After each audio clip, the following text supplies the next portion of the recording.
Hi everyone, मैं आप लोगों की सिमी मैडम। और आज की जो वीडियो है वो हमारी नीट को लेकर टॉपिक नहीं है। मेरा आज आप लोगों से एक डिस्कशन है जो मैं जानना चाहती हूँ कि कितने लोग इसको कमेंट करते हैं या शेयर करते हैं। आप मेरे व्यूज़ को प्रेजेंट कीजिए और मुझे बताइए कि जो मैं व्यूज़ आपके सामने रख रही हूँ वो कितना जायज़ है और कितना नाजायज़ है।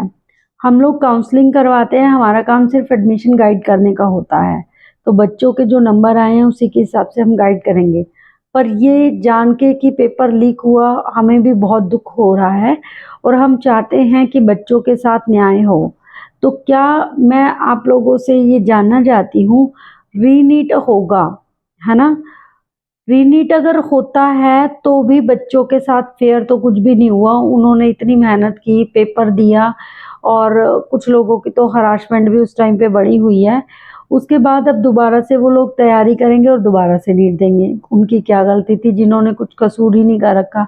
और जिन बच्चों ने पेपर खरीदा या जिन बच्चों को पेपर मिला, जिन लोगों ने पैसे देकर पेपर ले रखे थे, ठीक है, अब उनका ये बताइए कि उनके पैसे वापस आ सकते हैं? उनके पैसे वापस नहीं आ सकते।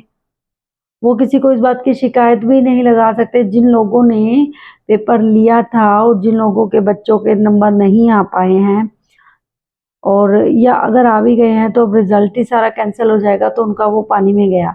जो लोग पकड़े गए हैं उनका तो चलो सजा मिलनी है, जो कुछ भी होगा होगा ही। पर जिन लोगों के पैसे खराब हो गए वो क्या, गलत रास्ता लिया तो सब नुकसान रहा ना। तीसरी बात, जो बार बार कही जा रही है बात कि बच्चों ने पेपर जिनको मिला था या जिन्होंने लीक करवा लिया अपना पेपर, उनको सजा दी जाए। लेकिन उन लोगों का क्या जिनकी वजह से पेपर लीक हुआ?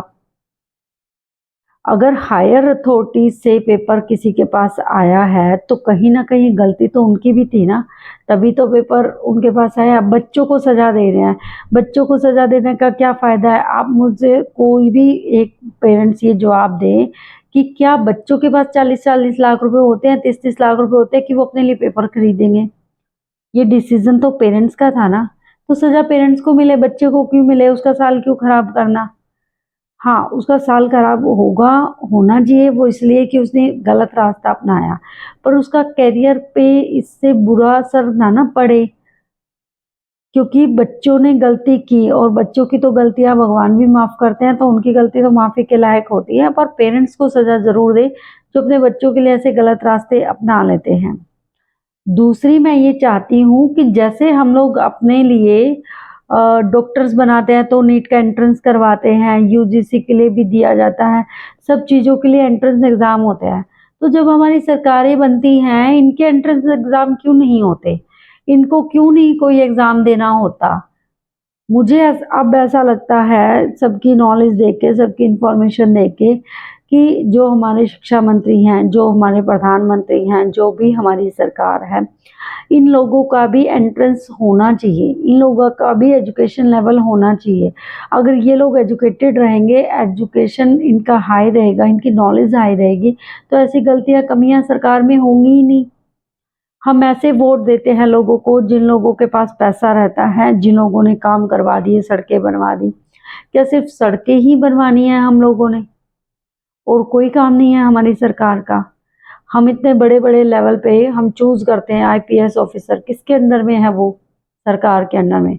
उसकी जितनी भी नॉलेज चाहे क्यों ना हो, पर वो है तो सरकार के अंडर में ना। सरकार जो डिसाइड करेगी उसको तो वो काम करना पड़ेगा। अब जिसने डिसीजन लेना है कि करवाना क्या है, उसको कुछ आता हो या ना आता हो, हाँ, जो करेंगे उनको बेचारों को सब आना चाहिए। तो ये क्या सही बात है? मैं ये चाहती हूँ कि मेरी बात को अगर सपोर्ट किया जाता है तो मुझे बताइए कि मैंने गलत बोला है। आप लोगों का डिसीजन जो भी होगा, I respect all of you. और मुझे जो सही लगा मैंने आपको वो बात अपने दिल की शेयर की, क्योंकि मुझे सुबह से ही बहुत गुस्सा आया हुआ था और मुझे बहुत बुरा लग रहा था इस बात का कि यूजीसी नेट जैसा पेपर रद्द कर दिया गया है। क्यों? क्योंकि वो पेपर भी लीक था। हमारे जो बड़े बड़े पदों पर लोग जाते हैं एंट्रेंस क्लियर करके जाते हैं, और जो सबसे बड़ा जो देश चला रहे हैं, जो सरकार चला रहे हैं, उनके लिए कोई भी एंट्रेंस नहीं है। वोटिंग, कितने लोगों को किसका सपोर्ट मिल जाता है, सिर्फ वो वोटिंग, जिसमें आधे लोग पैसे लेके वोट दे रहे हैं। तो यहाँ पर कमी हमारे अंदर भी है। मुझे लगता है हम सबको ही एक नया कदम उठाना चाहिए। हम विदेशों की तरफ भागते हैं कि वहाँ पर ये फैसिलिटी दी जा रही है या यहाँ पर ऐसा सिस्टम है। अगर हम ऐसे ही देश छोड़ छोड़ के जाते रहेंगे तो हमारे देश का क्या होगा। अगर हमें रहना यहीं पर है, अपने बच्चों को यहीं पर रखना है, तो हमें इसी को सुधारना होगा ना। सबसे पहले तो अपने घर से ही सफाई करनी शुरू करनी पड़ेगी, तभी बाकी सब साफ होगा। बताइएगा ज़रूर मुझे कमेंट करके। Thank you so much. मैं आप लोगों की सिमी मैडम, जुड़े रहिए हमारे साथ, वीडियो को शेयर कीजिए अगर आपको जायज़ लगता है, मैंने जायज़ बोला है।